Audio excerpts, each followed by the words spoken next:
Hello friends, it's good to see you here again on LevelHead, the show dedicated to appreciating the more clever architecture of the interactive medium.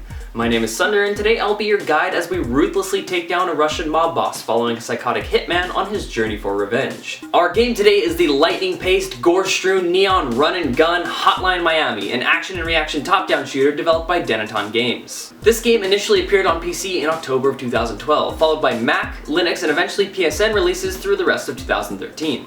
This title is a thriving ball of energy, throwing threats at the player in a semi-randomly generated but always on-point orchestra of adrenaline. From a distance, it's a blood and gore kill fest that boasts a harsh difficulty and even harsher visuals, but deep down, it's a magnificent spiderweb of scenarios with great design that keeps the gameplay fresh, interesting, and always clever.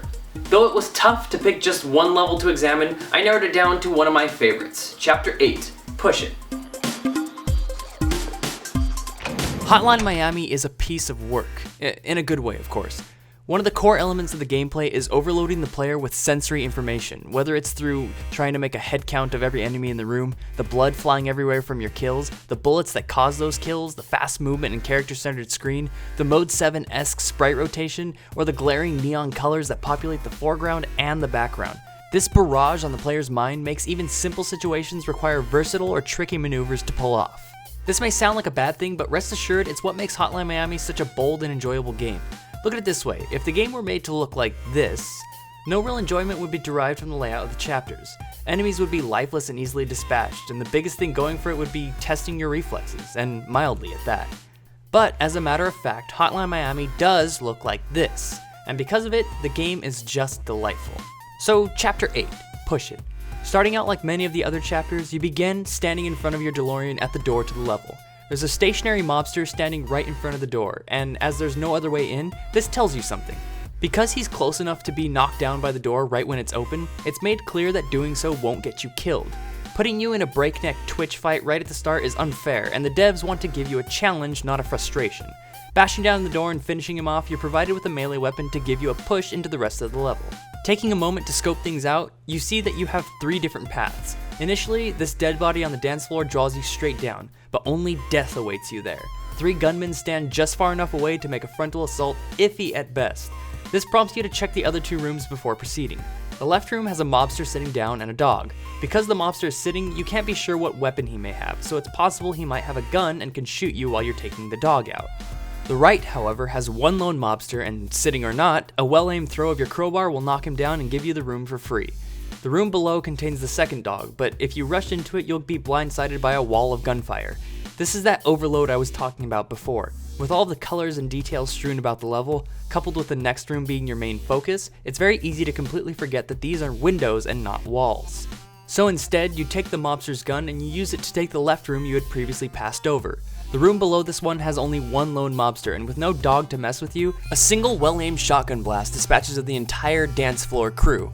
See, even though 3 gunmen is an intimidating concept in Hotline Miami, they're meant to disorient you into thinking that killing them is actually harder than it really is.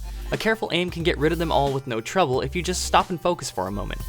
After that, the rest of the floor is a simple point and shoot for the last 2 mobsters and the dog, and behind the DJ booth is a random selection of 2 weapons for the next area. These are here to keep your run fresh and interesting. Instead of being stuck with a baseball bat and shotgun, you often find some of the more interesting weapons like throwing stars, Uzis, and hammers. Either staircase can be taken, but let's start with the right side. On this floor, you'll most likely get killed right away. Reaching the top of the stairs, you make a U-turn, but just out of the vision range is a gunman waiting to drop you. This is a solid clothesline to the neck. You're being told to be cautious, to be careful. A few shots or a well-aimed throw will take him down and allow you to move to the rest of the floor. Moving to the top of the hallway, there's a split with 2 different dance floors. The time it takes you to reach this point is important, because moving at an average rate will put you here when both patrols are beyond the edge of your vision. If you're reckless and run out without checking, either side will see you and shoot you immediately. The pulsing lights and colors of these rooms makes it easy to let this happen, and sometimes the mobsters can be hard to spot even when they're close enough to see. It's a method of further instilling cautiousness in you, a fear of being taken by surprise. It's goading you on to be more observant and to stay more focused. Focus and reflexes are key here, and the patrols line up to make an interesting window of opportunity that you can try and cash in on with a melee weapon. If not, the gunman from the hallway provides you with a random gun to have a more even fight with the guards. The gun attracts the attention of a handful of mobsters, pressuring you with a stream of enemies to react to. The last room has 1 mobster standing in plain sight of the door and the other sitting off to the left. Some smart shooting will finish off the floor, leaving only one more area to go. This last area starts out with another 3-way split. The room to the left is very open and has 2 patrols, while the room to the right is much smaller with both mobsters being very close together. If you head straight up, you find out quickly that you only have glass to protect you. The room to the right is naturally a safer choice, regardless of whether you have a melee or ranged weapon. From previous points in the chapter, you know to scope ahead and see what you're up against before rushing in blindly. The room at the top of the floor has 1 stationary mobster and another patrol. The shape of the room makes getting off a clean 2-for-1 difficult, and the patrol has exceptionally quick reaction time, making this a fun skill test. When you clear it, you're faced with patrolling dogs and gunmen. For the observant, you can clear this room without ever getting near it by gunning through the glass from the far side of the floor. It's a rewarding strategy for the player that pays attention to the map layout.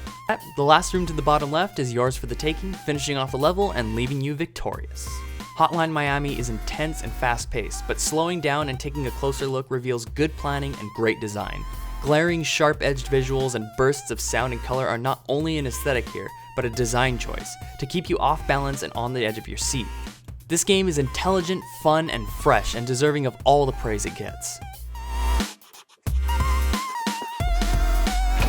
Hotline Miami is a rare gem. It's a game that sucked me in and left me unable to stop playing. Even after beating the game and even after finding the secret ending, I kept going back and playing different levels with different masks to try new things and get a better score. This game is phenomenal and easily gets my recommendation. You can get it on Steam or PSN for $10, but for the same price you can go to goodoldgames.com, and if you're buying on PC, get the DRM-free version. If you're a fan of good music, I highly recommend grabbing the soundtrack with it. It features a wide array of artists and plenty of great tracks. Thanks for watching. If you want to see more episodes of LevelHead in the future, hit the like button and subscribe. Click here to watch the previous episode. It's about 1,000 spikes, and check out my Jamestown review right here. This has been Sunder, and I'll see you next time.